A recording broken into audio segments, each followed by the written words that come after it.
Hello, this is Scott Eustace, Healthy Golf, speaking to service learners. We've got everything due next week. If you need a couple extra hours, this is a secondary assignment, databasing wetlands records. If you've worked in the public records request assignment, this is the product that we will receive after your requests are fulfilled. If you've been doing the climate assignment, this is a lot what it looks like. It's a lot the same, where we're going to be entering data into a shared Google Sheet with information on documents that we have received through public records request. So you should have two links in your timesheet, namely, under wetlands records, we've got the FOIA folder. That one is a mistake. I'll have to put the correct one.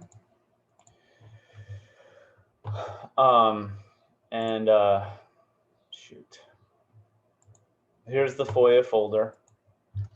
And you'll see you've got names of companies. That one is correct.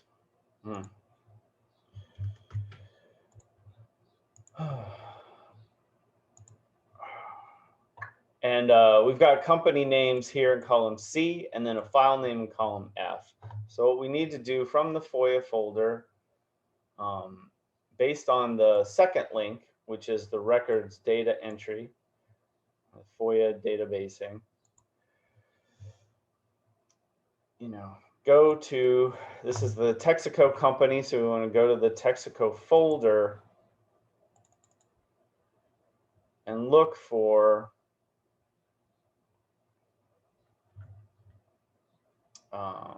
let's see, what do we have? We want maybe Bariteria Bay 502. But look and see, each PDF is unique, but notice these have the same name with different precursor numbers. So there's going to be a couple here. So if we search for 502, it's going to give us everything with 502 in your Google Drive, including a lot of others that aren't Bariteria Bay. When we're entering the data, we want to make sure, this is 487, 182, Bariteria Bay 502. We want to make sure that we work on this one by itself. The panes are frozen in the spreadsheet, so you see the first, and then you see the company as you move across. If you need to redo that, that's called freeze. So you can know where you're entering data while you enter it. This is a document we've requested on the oil company wetland permits. So this is a microfiche scan from 1980 on a much older document from 1934.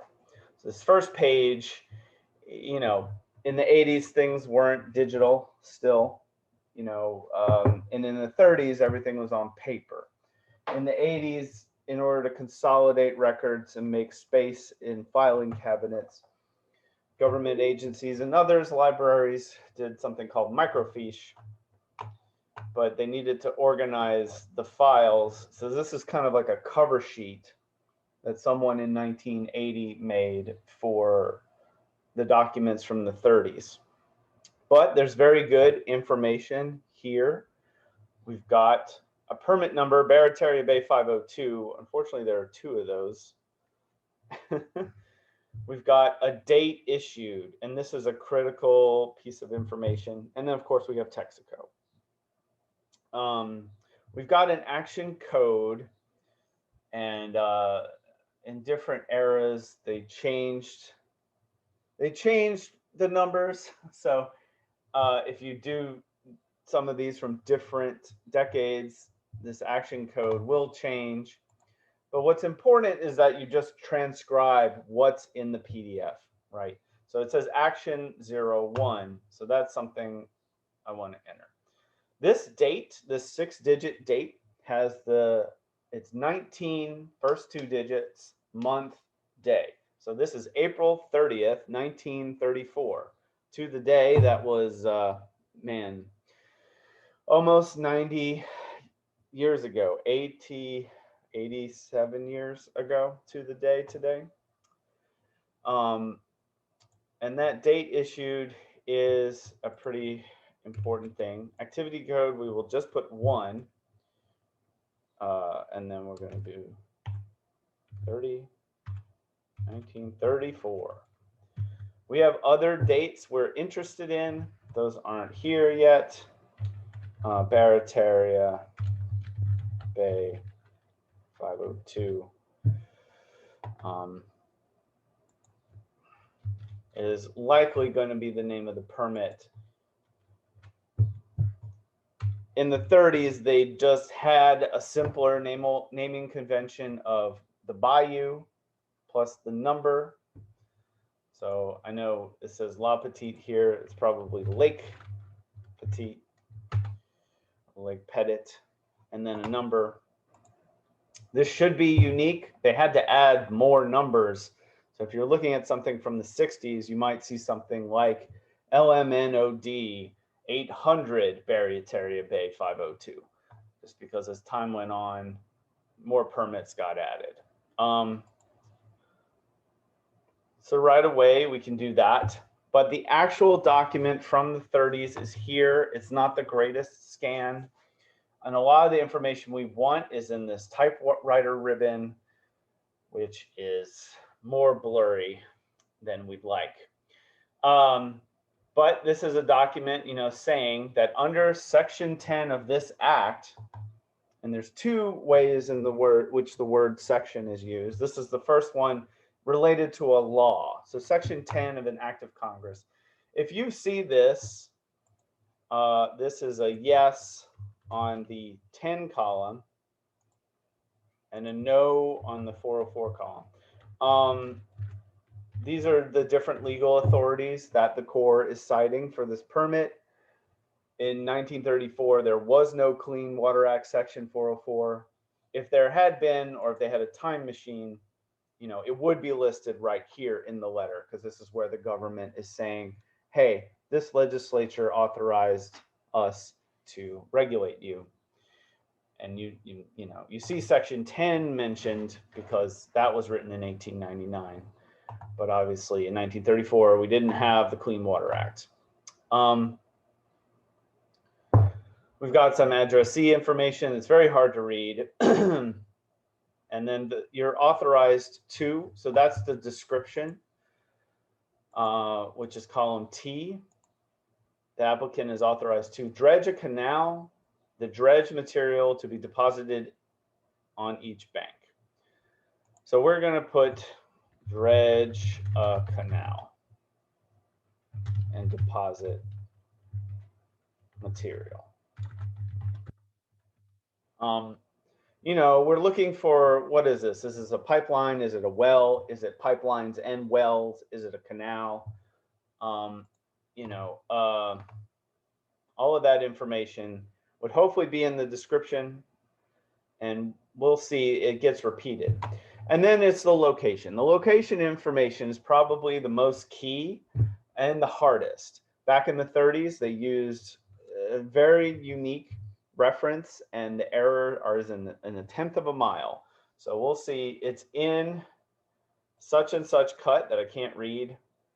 And then this says 4.4 miles southwest from Bayou DuPont. So in the location notes, all of these columns, Z and on, are about location. We want to put 4.4 miles southwest of Bayou, I'm sorry, what did it say? Bayou DuPont. Right, because that's the most coherent location information. And I'm unsure if this says Dupree Cut or Tigre Cut or something. We also have sections 10 and 20, Township 17 South, Range 24 East. So that is a section in range direction, and it's in Jefferson Parish. So we've got parish, Jefferson. We've got section and range information. And so this is the second use of the word section as a direction, as a geographical instruction. Sections, I'm going to put, oh Lord, I mean 18 and 19 maybe. Sections 18, 19. Township 17 south. You could just put T for that, and then range you could just put R 24 east. So I'm not sure, so I'm gonna put a question mark, but we'll have a chance to confirm that hopefully. And then part of the permit is the drawings, and we really can't read that. I mean, this looks like sections 19 and 20, T 17S, R 24 east. So again, so maybe it's 19 and 20 instead of 20 and 19. This is the second page of the permit with the conditions. Don't worry about that so much, except that, you know, it's useful to see this signature, which looks like Warren, somebody who's the boss, Colonel, Corps of Engineers. Here's a map, very useful. You know, it looks like 19 and 20 are our section and range, because this is section 19 and section 20 here. And then we have that repeated actually on the, yeah, this is great. So here we have section and range information that's more clear than in the actual permit document. Luckily, we got a better scan in the canal. So what did they say? It's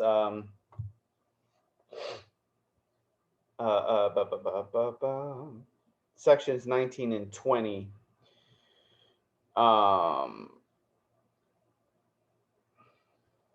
In Jefferson Parish. Yeah. So I'll alter this because it says 19 and 20. And I'm going to remove the question mark because I'm sure. But it's good to have at least two pieces of information in this location. We've got the parish. We want the commence date and date completed. So far, we haven't seen that, but we might get some inspection documents. There's some other interesting information, like approximately 37,500 cubic yards to be excavated. That is, you know, in the modern day, that information is required. In 34, it was optional, but we might want to include it in the notes. You know, also acreage is something we would like to have, but we often don't, right? We can estimate the acreage based on a cross section, but I'm not having you guys do that. Here's some additional correspondence from within the Corps, or no, from the Texas company as an application. Here's a document that you can't read. Something we can't read. Something we can't read. So we want to make notes that, you know, a lot of things in this file are unreadable. But we've done a pretty good job finding the location. You know, so, you know, a lot of the additional information besides these fields might be not available. We do have an inspection record saying on the 8th of 29th of 1935, it was complete. Completion was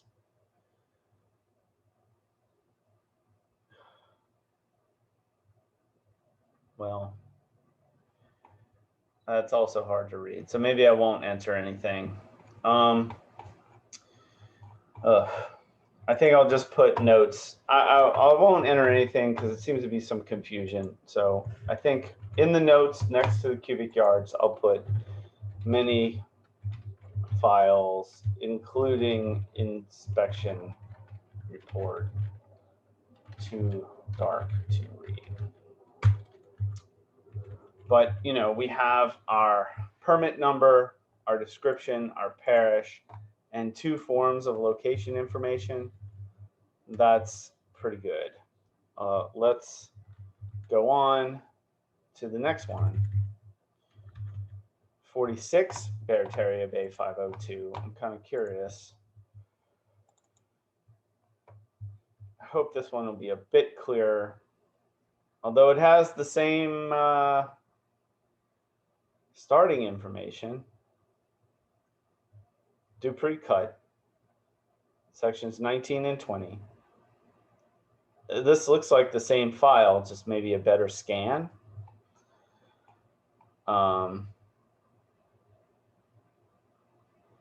There's that 4.4 miles, you know. It looks like a lot of the same information. We got activity 1, April 30th, it's Bariteria Bay 502. So we'll put that this is the duplicate bad scan, because it looks like that's what happened. You know, description is exactly the same. This looks to be the exact same application, just better.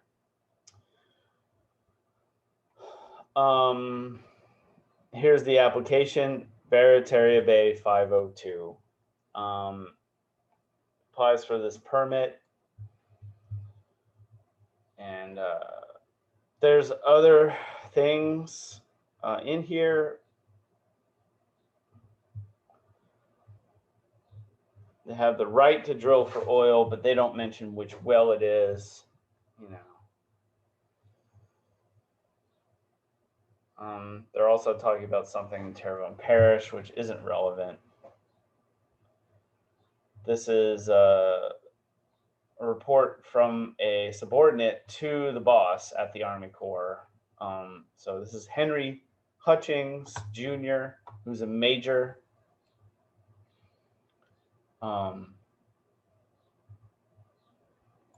we can put that as a name of a permit manager, Henry Hutchings Jr.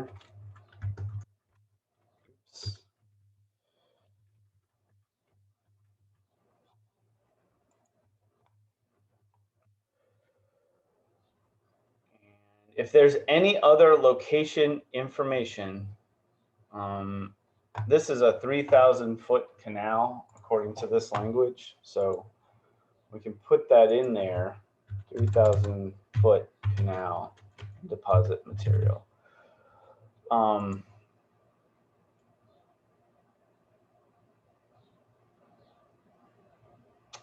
there is R.A. Scherer. So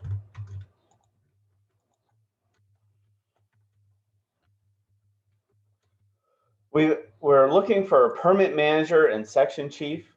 In 1930s, this was all military, so everyone has a military title. If you see someone with a title that says assistant, though, they're akin to today's permit manager, who is below the section chief. The section chief is the boss. Back in the day, the colonel might be the boss because there's just not that many people. But if you see someone that has a title that says district engineer and not an assistant, that person is probably the section chief. So Warren T. Hannum is the colonel, so he's the boss. And then Henry Hutchings Jr. is the major. So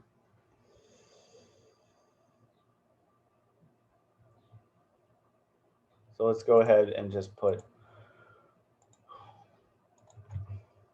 Warren Hannum for completion. Even though, you know, no one is really the permit manager or section chief in this case, but we have some names associated with the permit. We've got some notes. If we can figure out the commence date and date completed, we should do that.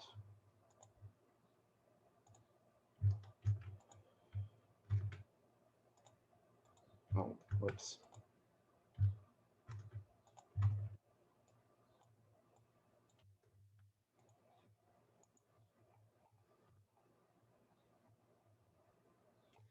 And we also have a document from the Jefferson Parish Police Jury, for the council.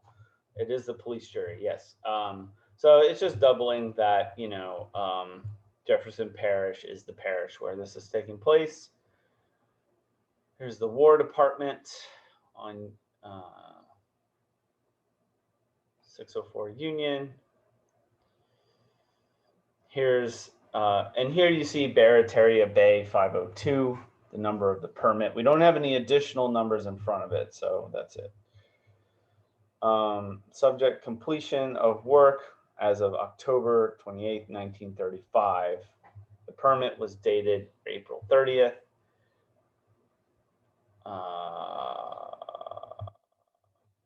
Texas company was authorized on its west bank in that location that we recorded.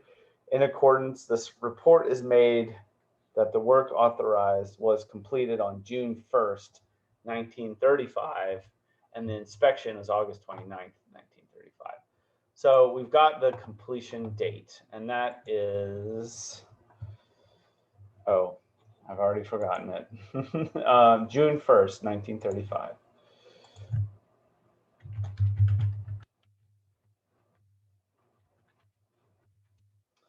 So we don't have a date when they started, but we know that they finished, and I should put this in. So here, I don't have a parish code, even though we know it's Jefferson. We don't have a commence date, but we've got the date issued. We've seen that this is a duplicate file. So our notes, let's copy them, and our location information, let's copy that. You might, in later eras, see latitude and longitude. That's what we do nowadays. But if you don't find it, it's just NA. And then the 30s, they weren't quite using that, because that was something for a cartographer to do. They didn't have GIS and GPSs. So that's an example on how to do this. If you need to, if you need some extra hours, open up these documents, do your best. If you have questions, the best thing for you to do is to go to your timesheet, like this is Claire's, and insert a comment saying @Scott Healthy Golf. I was wondering about X, and that will tell me very quickly how to, where I need to go to address the question. So that's it. I'll post this as a video and share it out with you in response to your questions. And let me know if you have any troubles accessing the documents or trying to figure out, when to stop looking, but if the document is poorly scanned, if you can't seem to find specific things, you can put NA and start on the next file. That's totally fine. I'm going to be quality. I have to go through all of these to quality control them anyway. But this really helps us get a first start on looking and categorizing these public records responses. So thanks so much.